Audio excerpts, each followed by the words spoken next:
Selamat pagi anak-anak ibu semuanya. Bertemu kembali dengan Ibu Edna pada pagi hari ini dengan materi kita asam, basa, dan garam.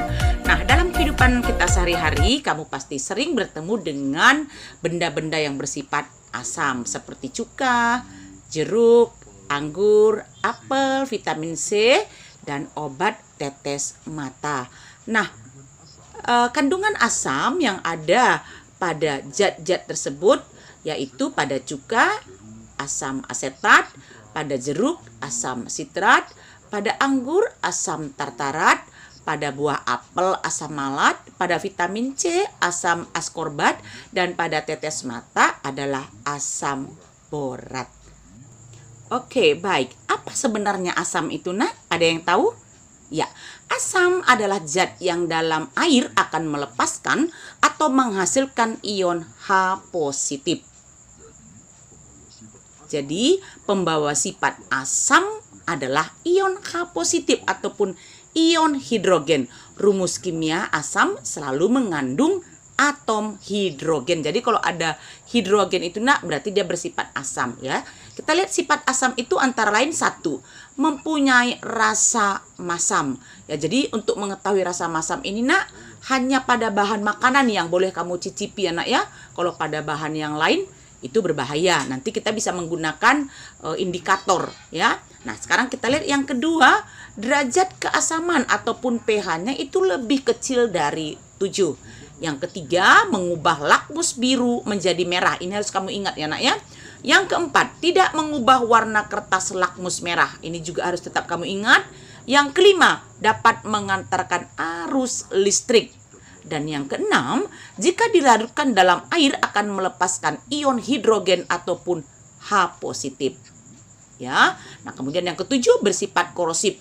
Korosif ini maksudnya Nak bisa menyebabkan berkarat ya. Jadi ini bisa merusak bahan-bahan logam maupun non logam, bisa merusak kulit, bisa merusak kain, merusak tanah dan merusak hasil pertanian. Dan yang kedelapan dapat menetralkan basa. Nah, berdasarkan tingkat keasamannya, asam dikelompokkan menjadi dua. Satu, asam kuat dapat menghantarkan arus listrik. Contohnya Nak, asam klorida, asam sulfat, asam sulfid, asam bromida, asam nitrat, dan asam nitrit. Lihat rumusnya selalu ada H-nya ya Nak ya. Kalau sudah menggunakan H berarti itu dia asam. Nah, kemudian yang kedua asam lemah. Ini hampir tidak dapat mengantar arus listrik. Contohnya asam karbonat, asam asetat, asam sulfida, asam sianida, dan asam fosfat. Oke Nak, sampai di sudah paham ya. Nah, kemudian berdasarkan asalnya asam dikelompokkan lagi Nak menjadi dua. Yang pertama asam organik, bersifat asam lemah, korosif, dan banyak terdapat di alam.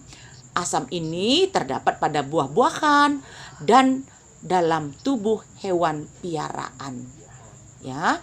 Nah, kemudian yang kedua ada yang tahu Nak asam apa? Iya, asam anorganik. Ini bersifat asam kuat dan korosif juga ya.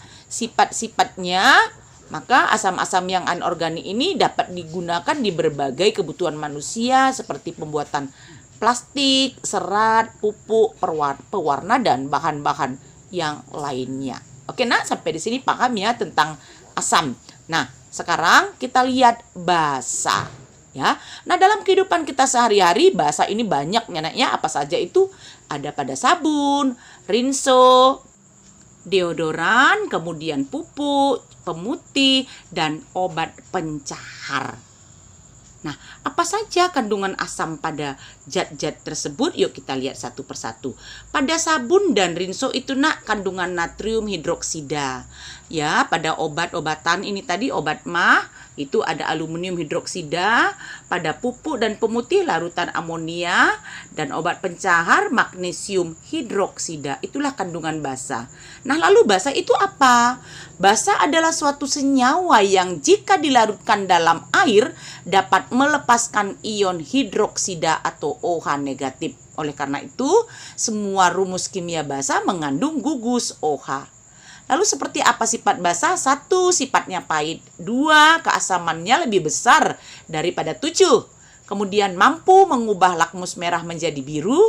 tidak mengubah warna kertas lakmus biru, dapat mengantarkan arus listrik. Yang keenam, jika dilarutkan dalam air akan melepaskan ion hidroksil atau OH negatif.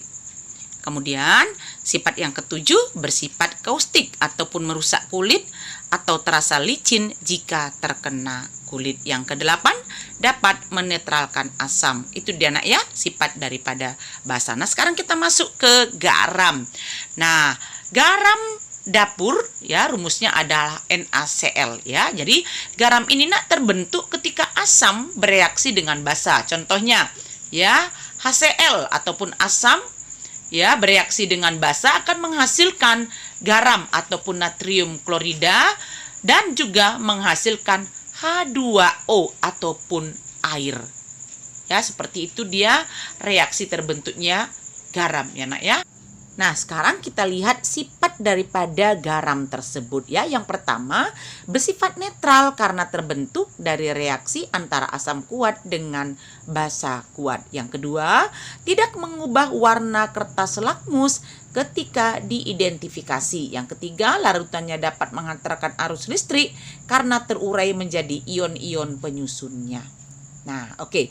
Nah, ini adalah beberapa contoh garam ya nak ya yang ada dalam kehidupan sehari-hari. Yang pertama, natrium klorida ataupun NaCl, ini garam dapur yang biasa kita pakai ya nak ya untuk memasak ya. Nah, kemudian yang berikutnya ada kalsium karbonat atau CaCO3 atau sering disebut dengan kalsit. Kemudian ada kalium nitrat, rumusnya KNO3 atau disebut dengan salpeter. Nah, kemudian yang keempat ada kalium karbonat atau K2CO3, sering disebut dengan potas. Dan yang terakhir, ada yang tahu nak? Yang terakhir adalah natrium fosfat atau Na3PO4 atau sering disebut TSP. Nah, lalu apa kegunaan dari kelima garam ini? Kita bahas satu persatu. Nah, seperti Ibu katakan tadi, garam dapur ini yang biasa kita gunakan untuk memasak ya. Jadi fungsinya adalah sebagai penambah rasa. Ya, sedangkan kalsium karbonat ini sebagai bahan untuk membuat cat. Kalsium nitrat ini untuk pupuk, kalium karbonat ini untuk apa nak? Ada yang tahu? Ayo, siapa yang tahu? Iya, bahan untuk pembuatan sabun.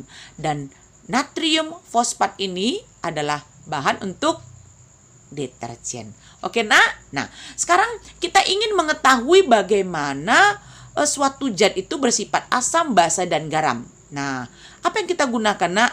Maka kita menggunakan sebuah indikator ya, itulah yang disebut dengan kertas lakmus. Seperti apa cara kerjanya? Yuk kita lihat ya. Nah, kertas lakmus adalah kertas dari bahan kimia yang berubah warna jika ditetesi atau dicelupkan ke larutan asam ataupun basa. Yuk kita lihat. Lakmus merah dan lakmus biru. Ada dua macam ya nak ya. Nah, lakmus merah ketika dicelupkan ke larutan asam dia akan tetap menjadi merah. Tapi kalau dia dicelupkan ke larutan basa dia berubah menjadi biru. Tapi kalau dilarutkan ke dalam air dia akan tetap merah. Bagaimana dengan lakmus biru?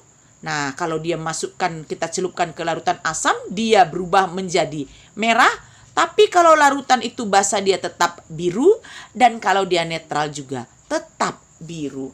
Ya, jadi ingat ya nak ya, seperti inilah perubahan lakmus merah dan lakmus biru kita ketika dicelupkan kepada larutan asam dan basa. Ini selalu keluar ujian. Diingat ya nak ya, sifat-sifat lakmus merah dan biru.